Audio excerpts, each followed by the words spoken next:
So, like Delana said, I'm the assistant curator here, and last week we covered Michelangelo, and we were intending for that to be done in an hour, but how can you really talk about Michelangelo in just an hour? So we decided to split it up into two sections.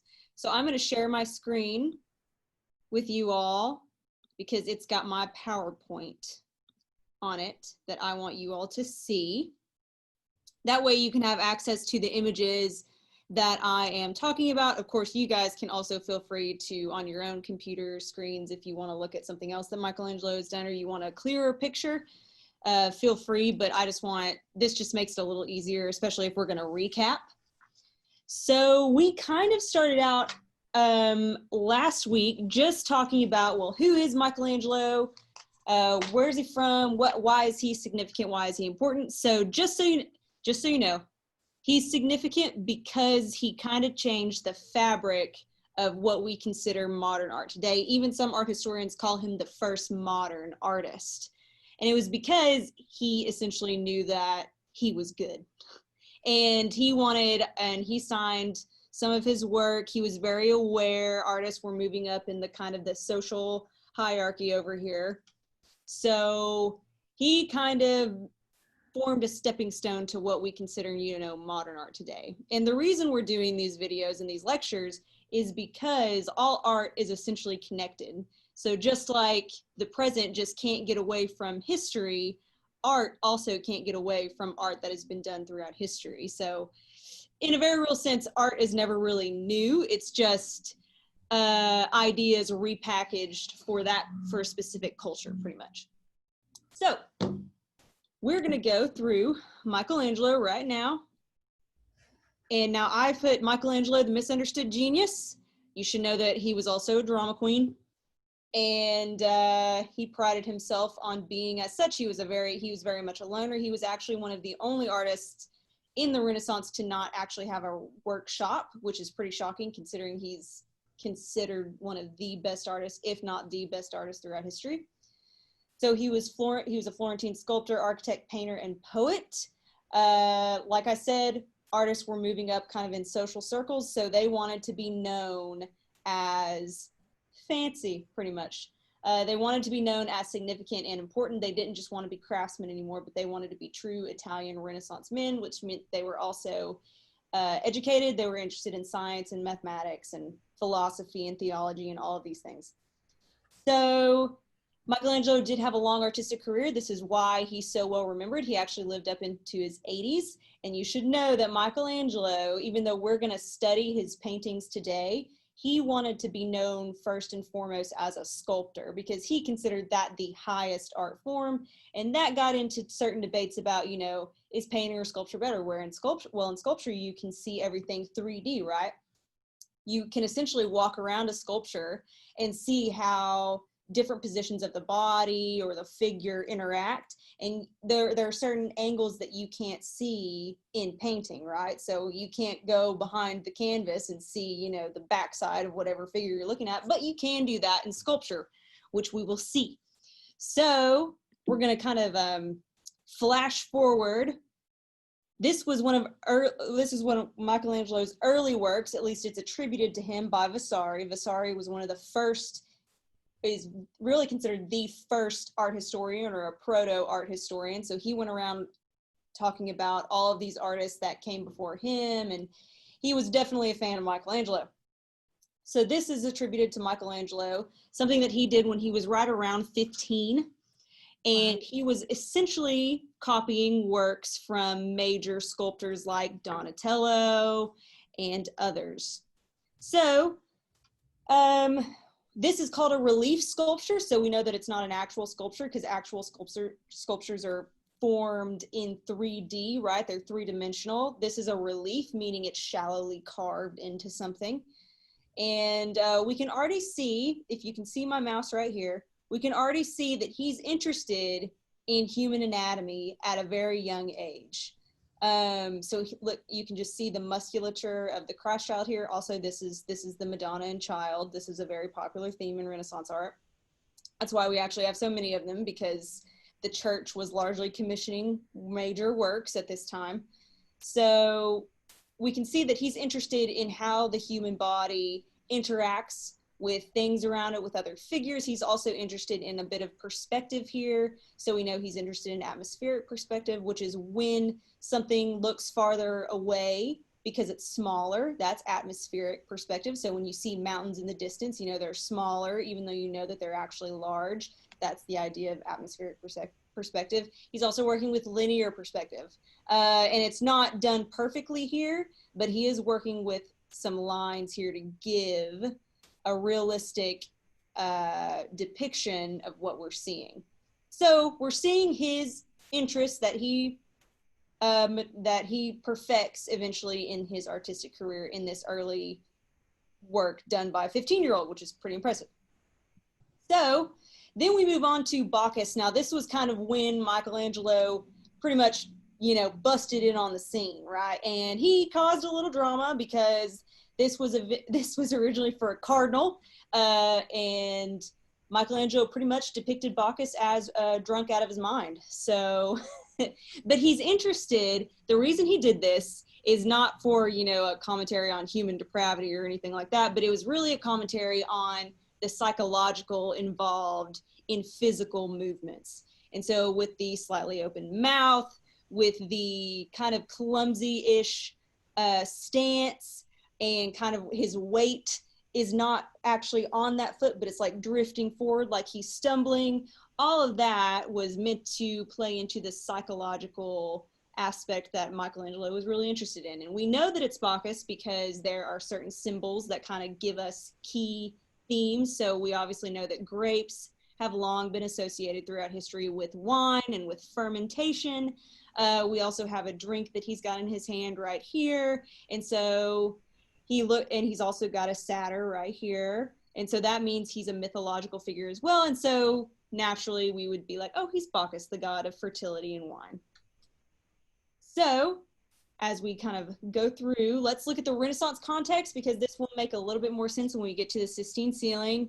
We need to know and remember how religion interplayed with humanism during the Renaissance. This is essentially why during the during the height of the Roman Catholic Church's power, essentially, and fame, that we have so many figures that are nude, right? We have such emphasis on the body.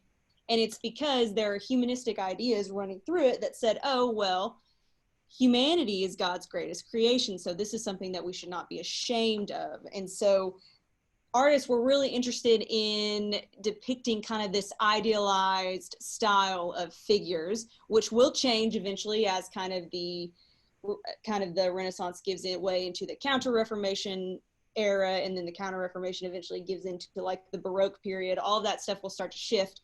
But during this time, especially in Michelangelo's day, even though they're interested in a form of naturalism, they're not exactly in realism yet. They're still looking at, you know, what's the ideal here? What's the ideal human form? Also remember that there are many social movements happening at the time. People like to divide history into one or two social movements in a period, but we know, just as living through the time that we're living through right now, that there are a lot of things happening.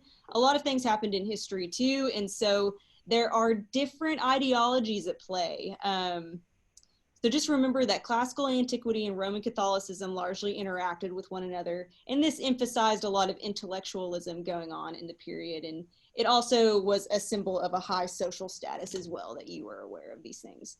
So let's kind of move on. So this is the Pieta. This was Michelangelo's. This was actually one of the only sculptures that Michelangelo signed, and his signature is actually on this belt right here. We're going to call it a belt because that's what it looks like. There is a technical name for it, but don't worry about it. And he was proud of this work. And we kind of talked about the Pieta last time, that Michelangelo was very involved from start to finish, even picking out the certain marble that he wanted.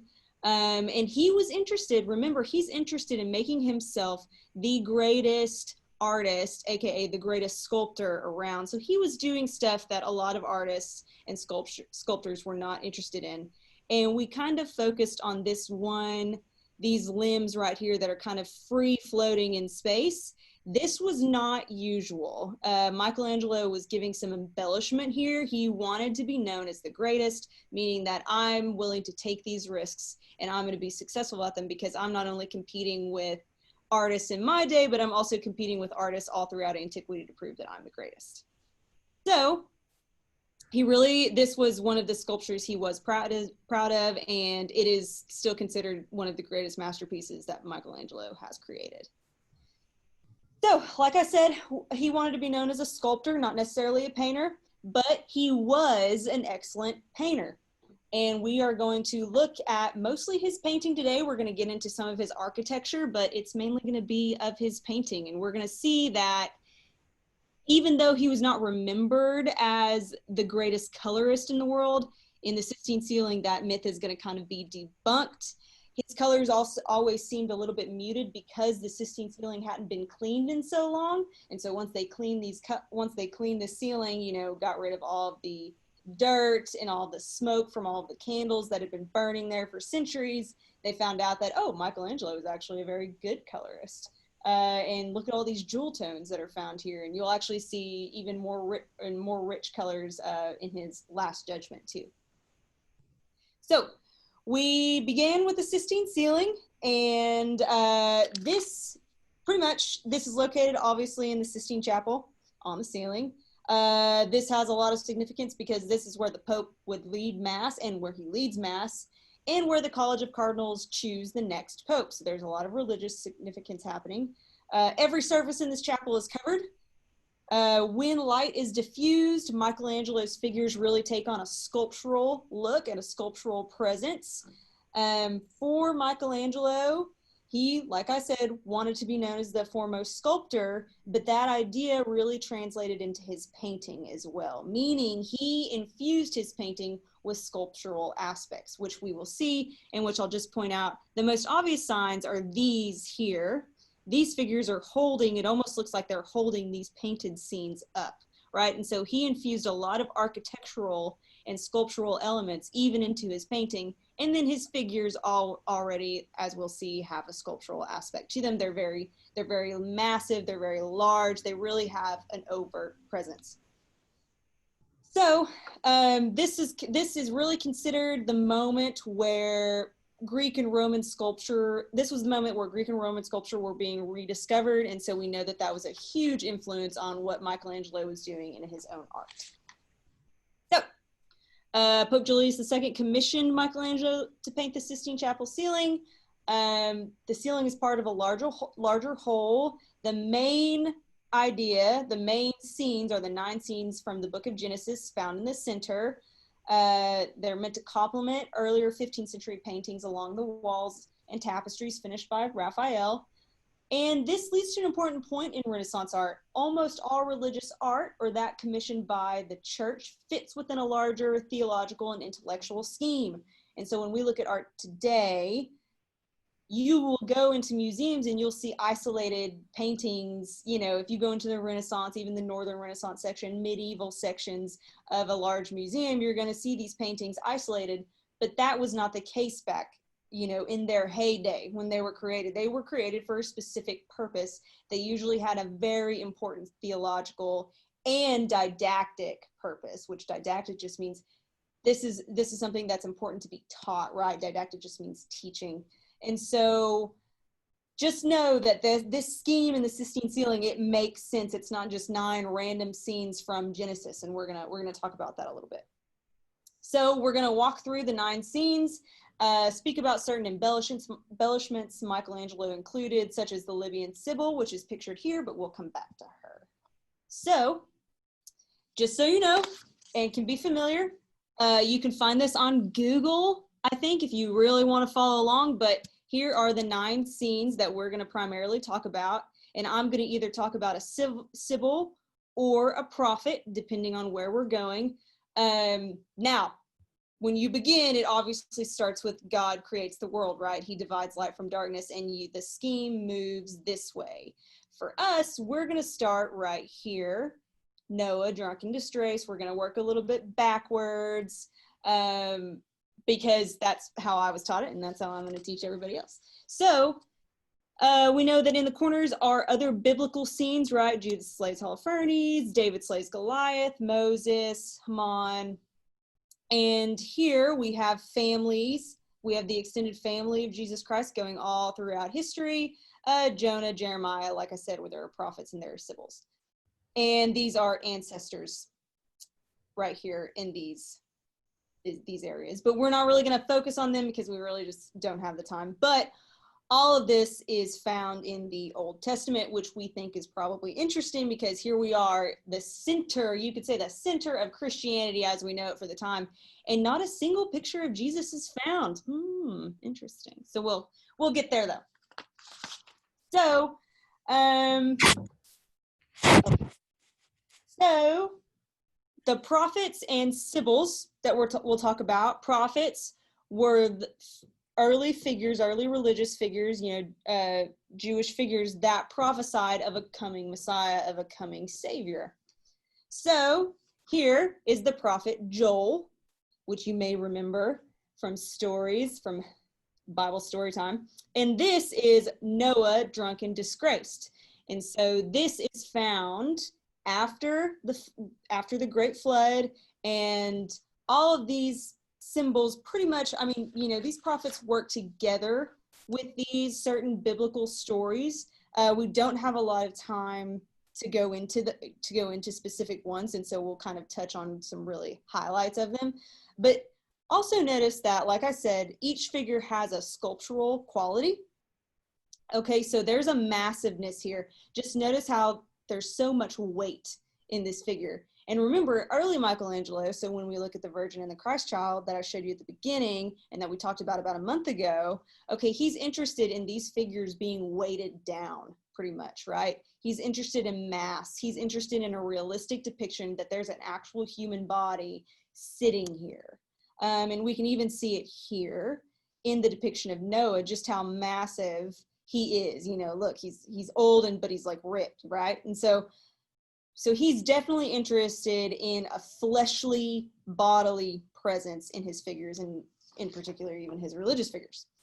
So that means we move on to the deluge. Now, this is during the Great Flood, right? And so this is where Noah built an ark. And so this is the ark right back here in the background.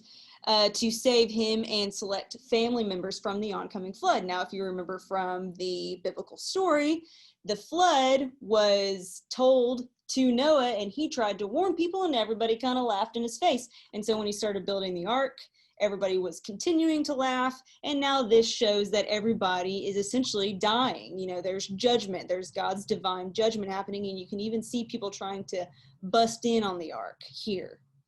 So, an interesting fact about this particular fresco, though, and now these are also frescoes. I don't know if I mentioned that. I don't think I did. They are paintings, but we call them frescoes because they're done on a ceiling, on a wall. You'll notice that the figures are really, really small, and they are definitely small compared to, when we look at the creation of Adam, creation of Eve. And this was because this was one of the first that Michelangelo actually painted. And so he painted this and then came back down and looked at it, looked at the ceiling from the ground, and you actually could hardly tell, what was happening here. And so he kind of changes the sizes of his figures as he continues to paint. We also need to look at some of the religious symbolism here. The ark represents salvation. And it embodies certain doctrines of election, right? And so this idea of election was a big deal in the Catholic Church. That's why people would give money to the church to release their lost family members or friends from purgatory, right? There's this idea that you could be part of God's elect, but you pretty much had to pay for it, which Martin Luther comes and smashes all of that to bits, but we're not learning about him. So at the time, there was an original altar wall that Michelangelo eventually covers with his Last Judgment that we're going to go through. But he painted this with an original altar wall that also had a depiction of Moses as a baby in a basket. Now, the ark that translation in Hebrew is translated to teva, and it's also the same word used for Moses's basket. And so Michelangelo is definitely making a certain connection here with two Old Testament figures and patriarchs like Noah and Moses. But he's using the ark here as a symbol of salvation. He's also using Noah, the actual person, as a symbol of salvation too, in his basket as a baby.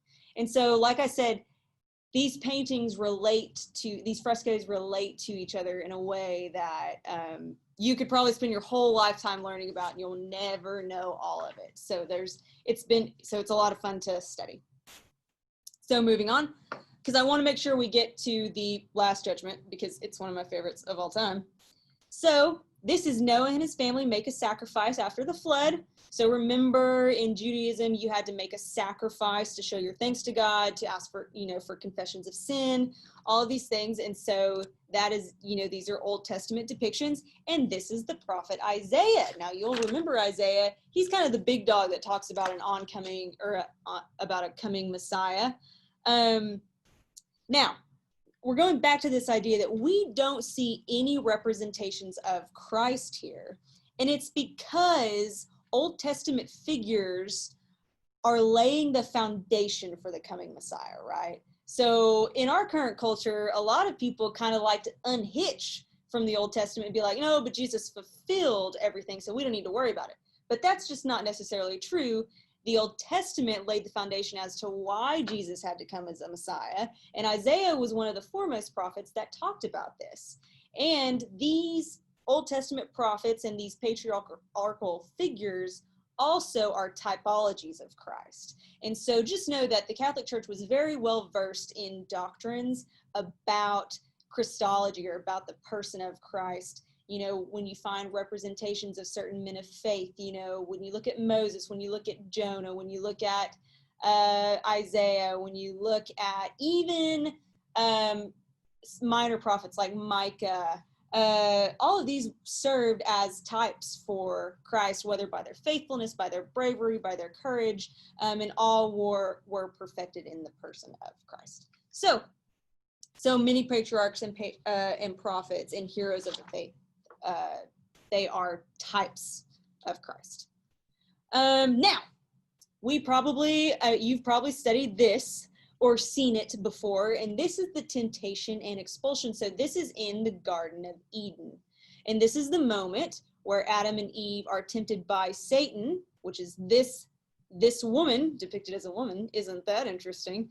This woman here is handing them the fruit, right? And Eve is taking it, and Adam is just allowing it to happen. He's like, yeah, this seems like a good idea. We'll just do this. So, and then if you just understand, so Michelangelo was really good compositionally too at leading your eye where it needs to go. So just notice how when you follow the limbs, Adam is pointing to Satan, which is going to round you to this angel expelling Adam and Eve from the garden. And also notice just how beautiful these figures are in perfection, and just how awful they look now that they're aware of their sins. They're more grotesque, their features are distorted, their faces are in pain. So this is all about a commentary of original sin. And remember that a lot of church figures, not all, but a lot, thought that sin was held in the arms of the woman, right? They thought that women were the downfall of creation. Now today, we know a little bit better. We know that, oh no, well, Adam, being the head of the household, so to say, should have been like, yeah, this is a bad idea. But what did he do? He's like, yeah, give me a bite of that. That's great. So that goes into larger discussions on, kind of feministic approaches to art history. But just remember that people get doctrine wrong, and we don't have to talk about that though. But you will find other representations of evil and sin in female depictions in the Renaissance. It was just a thing. So no reason to get offended by it though. Now, this is God creating Eve. And the Cumaean Sibyl is actually situated above this one right here. And here, Cumaean Sibyl is actually one of my favorites. I feel like she's overlooked quite a bit. But just look at the presence of this. I mean, this is a woman. Now, Sibyls came from a pagan background. They were known as prophets of sorts. We don't call them prophets because they're not from, Judaism and Christianity, but they were from a pagan background. So this is that idea that humanism is intermixing with Christian doctrine. But they were considered wise women, highly trained in the arts and all of these things. And you also will notice that there are books. We can assume that these are scripture. These are holy portions of scripture as well, prophesying the oncoming Messiah. And so these Sibyls were kind of understood that they were lost, but they knew something greater was coming, is kind of the idea of including them along with the prophets. Now, we'll get to the big dog, which is the creation of Adam, which every art history student ever has had printed and put a poster of in their college dorm. So this is the creation of Adam. It's iconic. Especially this part right here, the kind of the intimacy and the understanding of God creating man. Now remember, this is kind of humanism coming all together. Man was considered the most divine, the greatest, the most righteous, the most perfect creation that God has ever created. And this is a commentary of that. We can just see how beautiful not only Adam's face is, but also just how beautiful his body is, from the way that it moves, the way that it bends, and the way that it reaches out to God the Father. This also emphasizes what human beings were created for. They were created to have a relationship with their God. So there are religious figures kind of trapped within here, saints, and then there are, these are angels, these are angelic beings right through here. There is also an interesting paper about how this functions as a brain, like this is all coming from God's brain, like this brain shape right here. It's kind of a stretch for me, but who knows? Maybe you guys think it is. It does look like a brain. But this is definitely a commentary on creation itself, the divine nature of man, coming from and being made in the image of God. And we also see here the beginning of that separation, though, which I think is very cool. That yes, God created man, but there is a coming separation that only Christ can heal. So, moving on. We have God divides water from earth. And so here he is again. So this is God the Father. Now, another thing to remember is that this was one of the reasons that the Catholic Church kind of got in trouble later on, is because they actually depicted God the Father well. Martin Luther came along and said, you're not supposed to make an idol or make an image and then it be made an idol. And so that's what kind of got the Catholic Church in trouble. But this was before Martin Luther, and this is why we still have this. So we have God the Father separating water, dividing water from the earth here. And so we see water right here and earth above. And this is another Sibyl called the Persian Sibyl.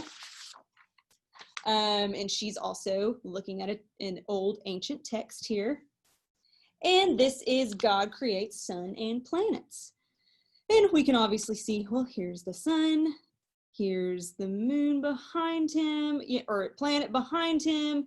One of the things about this one is interesting because Michelangelo depicted God's backside. And so there's some interesting papers about this right here. A lot of people were, like I said, Michelangelo was a drama queen, and he pretty much did what he wanted in a very real sense. So yeah, this is kind of what you get out of that. And we're going to see more of that kind of edginess in his work when we get to the final judgment or the last judgment that he put in the Sistine Chapel. But this was hotly contested. This was very much not appreciated by many people. So now we kind of move on to God separates light and darkness. Now this is the Libyan Sibyl. And this is kind of, this is what a lot of people consider like iconic Michelangelo. And even how Michelangelo depicts his women.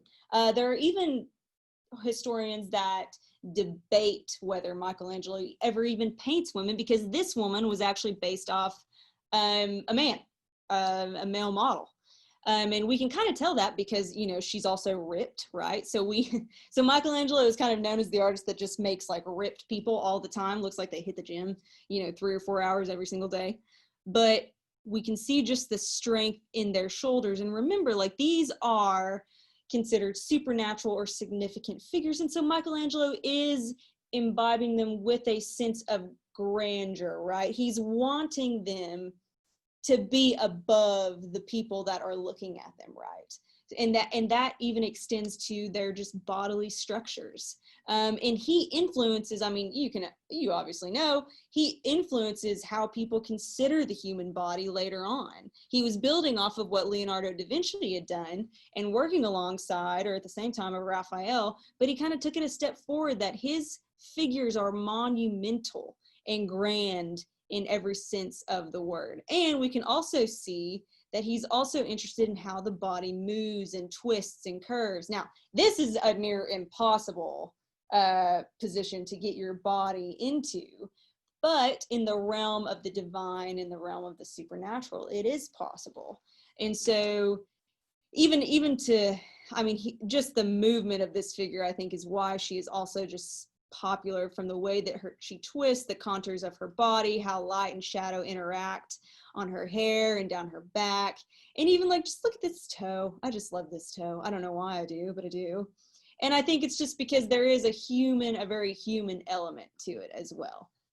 So that is the Libyan Sibyl.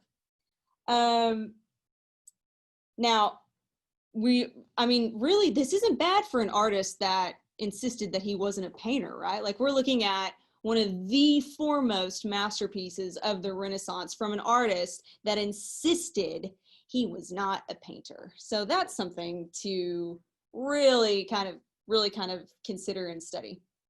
Also, you've probably seen these male figures hanging about. These are called ignudi. Oops, whoopsie. And they are sitting kind of on architectural supports. They pretty much serve as studies of the male anatomy, male human body, right? Because the male body was considered the ideal, right? And that's probably why a lot of Michelangelo's females also look more on the manly side, because the male body was actually considered the epitome, the it thing in Renaissance and even theological studies at the time, that it was the male body rather than the female body. So, and here is Jonah, just for fun. Now, I've mentioned Jonah as a type of Christ, and he is because he was in the well for how long? For 3 days. And that is very and highly symbolic of how long Christ was dead, right? How long he had told his apostles that he was going to be gone. So that actually foreshadowed and symbolized his oncoming death, and also kind of contrasted the faithfulness of Christ with the unfaithfulness of Jonah, because Jonah was sent into the well, not only to save him, but also to punish him for not doing what God told him to do. So, but I like Jonah because I like this fish right here. So I'm a big fan. And also, just look at the foreshortening here that Michelangelo has studied bodies. Okay, he's looking at models. He's breaking the law and looking at cadavers too. Michelangelo, also being a drama queen, he was also a somewhat criminal. He and Leonardo da Vinci also would look at dead bodies and study them for anatomical purposes. This was illegal because it was considered desecration of a human body, but Michelangelo and Leonardo did it anyway, but we're glad that they did, because we wouldn't get legs like this if they hadn't. So, here's some fun facts. During the completion of the Sistine ceiling, Raphael was also, so he's a major high Renaissance artist, he was also working in one of the adjoining salons, so one of the adjoining rooms, on a commission for Pope Leo X. This means that the artists would have come into contact with one another at some point. Now, Michelangelo was competitive, but something history really ignores is the fact that among Renaissance patrons and the general public, Raphael was actually the favored artist of his time. So obviously Michelangelo has a very unique a very unique artistic style. You know, he's emphasizing the strength and the endurance and the beauty of the human body. Raphael's work is a little bit more gentle. You know, his work is probably a bit more sensual, I suppose, you know, softer figures, softer light, but he's really known as the foremost colorist. And he was also popular because, like I said, Michelangelo was hard to work with. Raphael was kind of the charming boy of his generation. But when historians started getting into Michelangelo, they made a big deal, and Raphael kind of got pushed to the side, which is why when people say, oh, the Renaissance artist, they think of Michelangelo rather than Raphael. But during the time, Raphael was actually more important. Now, in order to compete with Raphael, Michelangelo actually worked with a Venetian artist, Sebastiano del Pombo, because Raphael had such a superior application of color. Venetian artists were known for their superior color. So if you ever go and study Venetian Renaissance artists, or if you see really jewel tones, really saturated tones in Italian Renaissance work, more than likely the artist was Venetian. It was a very, you know, it's known as the city of love. It's just really astounding architecture. They were just really known for rich tonal colors in their paintings. So just know that Michelangelo, while Raphael was alive, was trying to compete with him as to who was the better artist. But moving on, we get to the big dog of Michelangelo's works, and it's one of his later works. So this was done after the Sistine ceiling, and this was actually done after the Protestant Reformation, which means there's a lot of intense theological subjects to consider.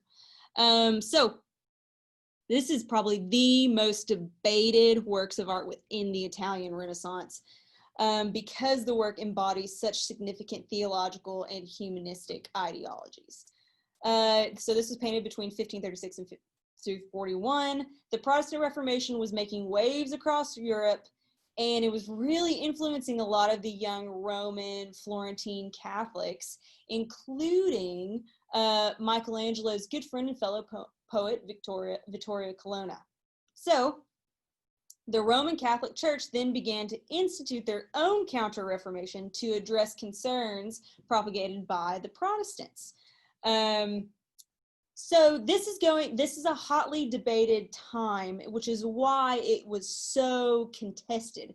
If Michelangelo would have painted this at the same time that he painted the Sistine ceiling, we probably wouldn't have had much debate. There would have been, you know, the general naysayers, but because the Catholic Church was being so criticized over certain theological aspects of their faith, so it was just a rough time, right? And so Michelangelo then comes out and he imbibes a lot of humanism into his final Judgment piece. So nonetheless, the reception of the painting was contentious. Some praised Michelangelo's virtuoso. That just means the presence, the power, the strength depicted in the figures, but some condemned it because there were so many nude figures and dramatic musculature in their bodies, which was considered excessive at the time, right? There was a sense of decorum that was expected. This was the most religious. This was the center of Christianity.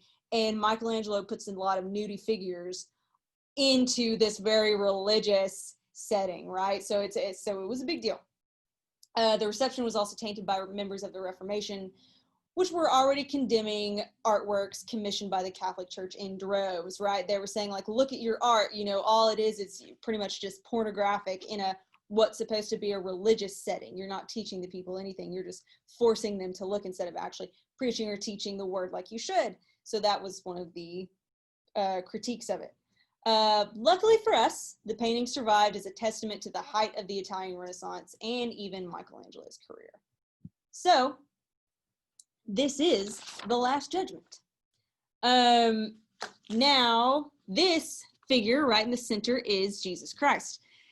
So Michelangelo came back. He's so on the Sistine ceiling, remember, those are all Old Testament figures, Old Testament stories now. They're all accumulating into this one figure, which is one of the reasons he made Jesus Christ so powerful, right?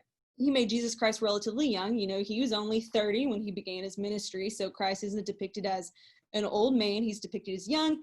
He's depicted as overly muscular, right? Like, this is the final judgment. He's not coming back as a Messiah and Savior, but he's coming back as a judge. And we even get that because Mary, who they considered, who they would pray to, an intermediary for Christ, is no longer offering her help anymore. You know, she's turning her body away to her son, who is judging the world, right? He's judging the world on whether they are part of the elect or part of the damned. So he's either allowing them into heaven, he's going to recreate the earth, heaven on earth, or he's condemning them to hell.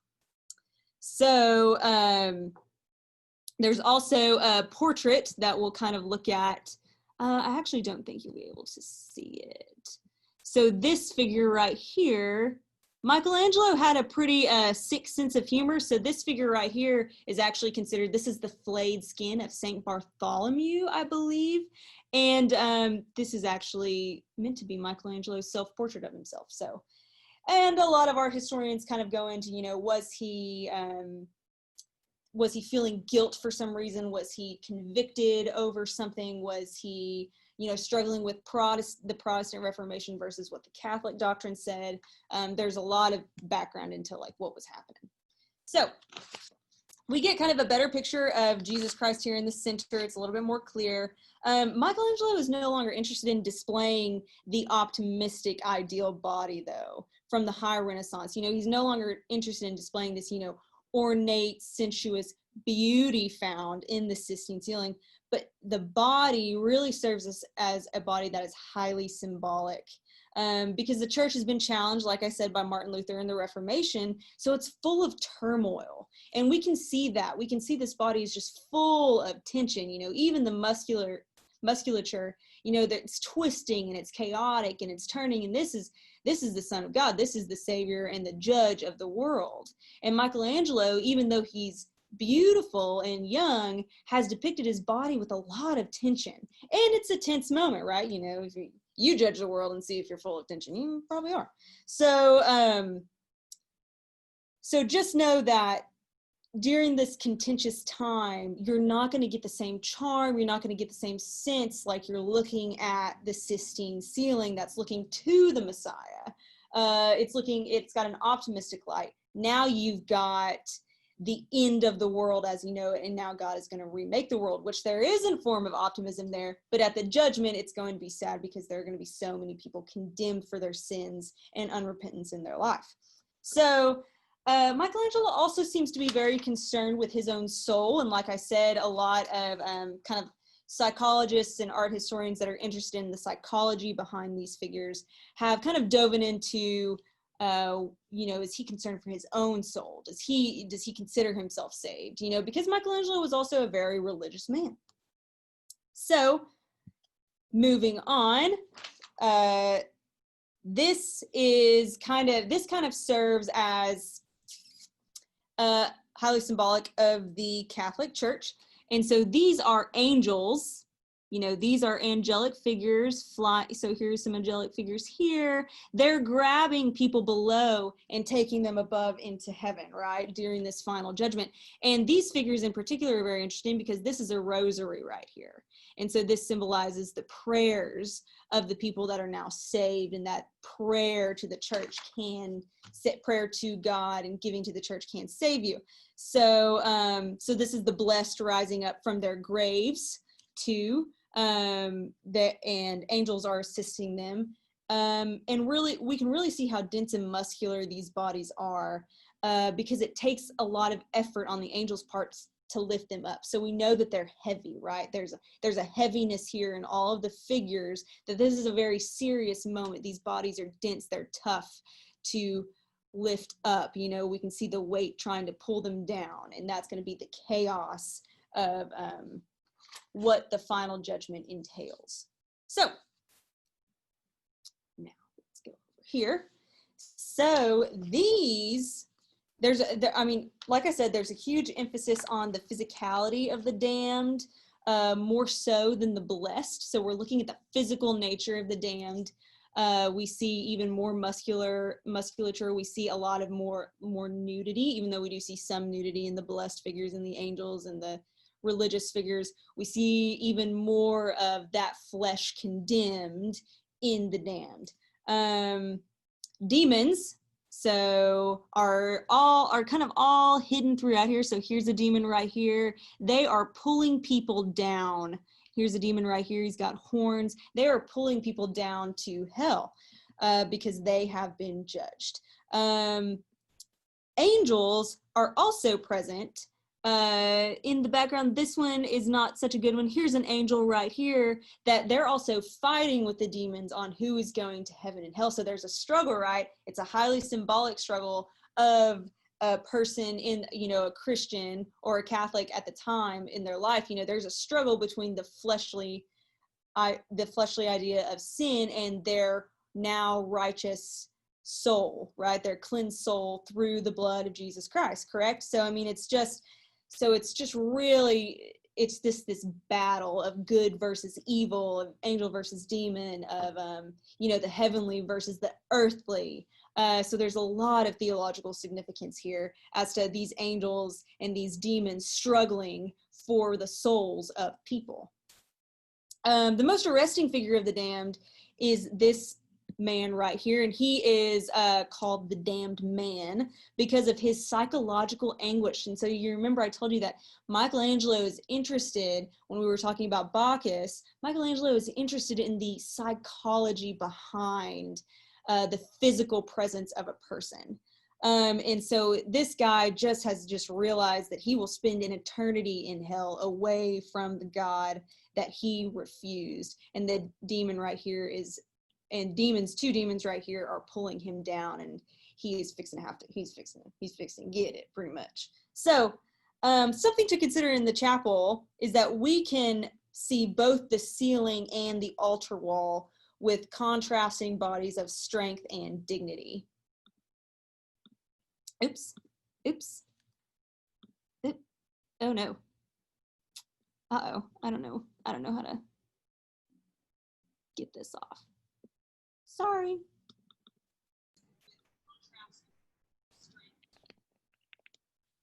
What? What happened? Is there a poll? There's like a poll on my screen. Hold on. Oh, let me move my video. Sorry, everybody. There we go. Okay. My bad. I was like, oh, I don't know where this came from. Okay. So we can see these contrasting bodies with the Sistine ceiling. Okay, these proportions are just wrong, right? Like, even though there's a sense of a beautiful aspect of these bodies, it's almost like they're too much. It's too heightened. It's a little too much. So there's definitely a contrast between kind of the optimism seen in the Sistine ceiling and the idea of this final awful judgment that is to come. And this is just one of my favorites. This is St. Bartholomew. Okay, I knew I had a close up. This is St. Bartholomew, and this is his flayed skin right here. And this was the self-portrait of Michelangelo that I was talking about, and kind of the psychological anguish that the artist was dealing with himself. And this one is one of my favorite depictions of all time in all of art. It's a group of the damned with Biagio da Cascina as Minos, right? So Minos is from a classical mythological story. Biagio da Cascina was a vocal critic of the altar wall before it was completed. So he came in and trash talked it. And so Michelangelo worked him in as Minos because this Baccio guy said, it was disgraceful and it belonged in taverns and public baths, which pretty much said, no, this belongs in a brothel, not, the church, not the chapel. So in response, Michelangelo painted Biagio's face onto the character of Minos with donkey ears and with a snake biting his genitals. So take of that what you will. Michelangelo was sassy and he apparently didn't like critics. So anyway, like I said, it's one of my favorite things. When Biagio complained, it's rumored, so it's not for sure, but it's rumored that the Pope claimed that his jurisdiction didn't extend to hell, so it remained there, which I think is a funny story. Okay, So kind of to finish up, we're going to talk just briefly about Michelangelo as an architect. So remember, he was a full-blown Renaissance man. He was involved in all aspects of the art. And it's also significant in considering his influence. So it was because of Michelangelo's design the Laurentian Library, in the Laurentian Library, that Mannerist architecture became central in later Renaissance architectural design. Mannerist architecture is essentially a challenge to Renaissance norms. It really involved unexpected visual elements that contradicted one another. In terms of our study, just consider it an extension of classical Renaissance architecture with more freedom of expression, right? And this really kind of symbolizes who Michelangelo was. He's taking what's been done, but he's freely expressing it more. He's kind of doing what he wants. Michelangelo is also known for his work on the Florentine Duomo and St. Peter's Basilica, which he transformed into a more unified whole when he got there. We also have to emphasize Michelangelo's architecture because it displays that he was skilled that not only in the creative arts, but also in mathematics, right? He was interested in science and mathematics, just like Leonardo da Vinci was. So he really was a full-blown Renaissance man. Much of his architecture, though, wasn't ever realized, but just consider he was one of the foremost and important architects of the period, and artists, because artists often dabbled in architecture as well as painting and sculpture. So here are just some examples. So we know that this is the library, so this is kind of the example of the mannerism that we were talking about. And so this is the Duomo, so this is the dome right here that we were also talking about. So just know that Michelangelo was also involved in architecture too. We just don't have a lot of time to spend on his architecture because I wanted to spend it more on his sculpture and painting, since that's really what he was known for. So to close out our time, we're going to have a Michelangelo Pop Quiz because everybody loves a good pop quiz.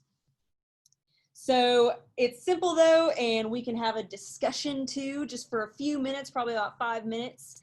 But after seeing Michelangelo's work, what you've heard, his interests, and some historical context, what can you tell me about this David? Now, this is one of Michelangelo's most popular, well-known sculptures ever.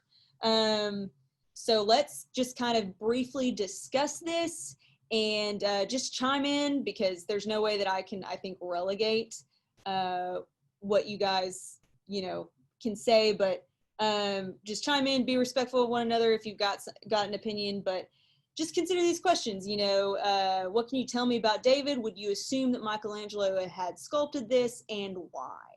Ready, go.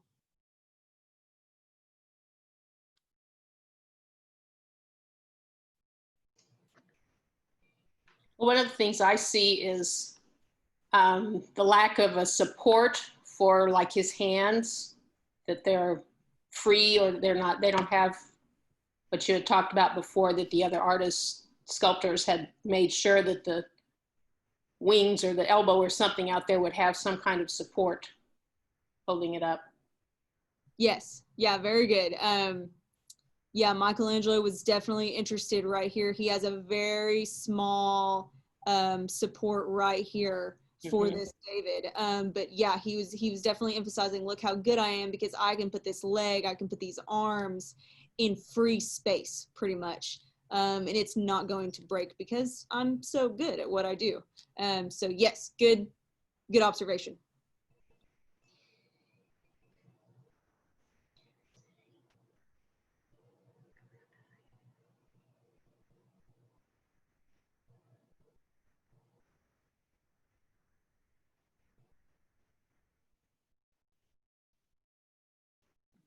He's got great abs. Doesn't he though? He does. Don't we all wish we could have such? Do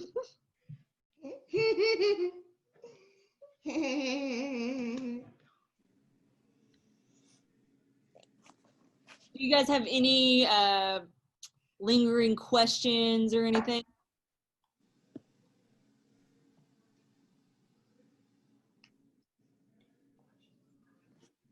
I had a question on the Sistine Chapel. Just how big are those paintings?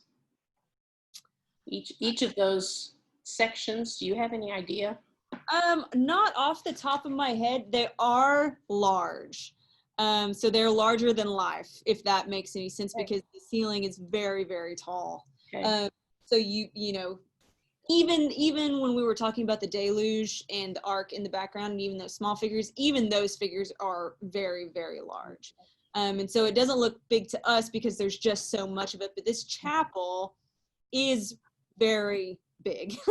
Okay. So, and he's covered the whole span of the ceiling, but I don't know them off the top of my head, but yes, they are very large. And this David as well is very large, because this originally belonged on the Florentine Duomo. So this was originally seen up high. Oh, okay. Which is why his hands are actually so big, because Mhm. people would have been viewing that from below.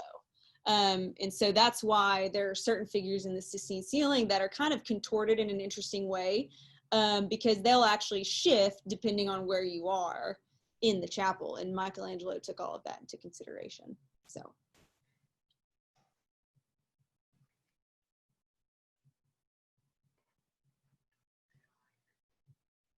Did Michelangelo sign this picture of the David? He did not. Pretty interesting, right? That he signed the Pieta, but not his David. But there was an understanding that Michelangelo had that people would know if it was his sculpture. And this David was actually carved out of a really bad piece of marble. And somebody's like, oh, not even Michelangelo can carve with that marble. And he was like, I'll show you. I'll make the masterpiece of all time. And that's what he did. And so it was pretty well known that this was by Michelangelo at the time, which is probably why he didn't feel the need to sign it.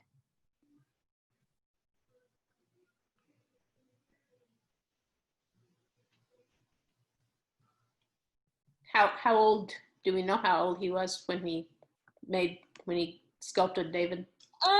He was relatively young. I want to say in his 30s or 40s.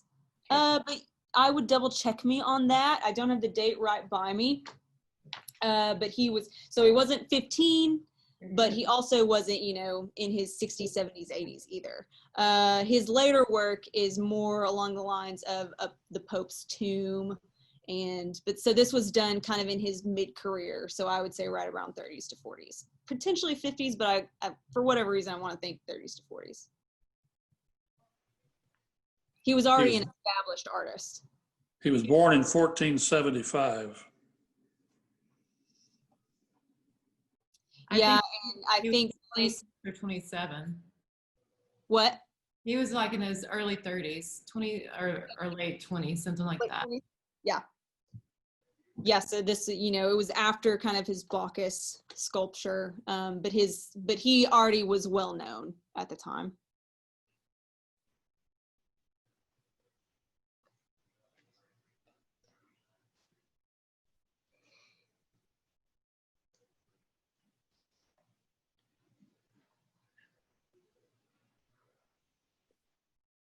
All right. Well, that is the end of Michelangelo, the world's most prolific drama queen. I hope you guys enjoyed it. We have really loved kind of this new program that we have. And like I said, we're going to go into different artists next time. We'll come back to the Renaissance eventually, but right now we're going to go into more contemporary artists. And so next time we meet, we're going to be learning about Andy Warhol, which is the complete opposite of Michelangelo in every way except that he was also dramatic. And so, yeah, really hope you guys enjoyed, and really hope you join us for the next lecture. Thank you guys so much. Thank you. Thank you. Thank you. Thank you.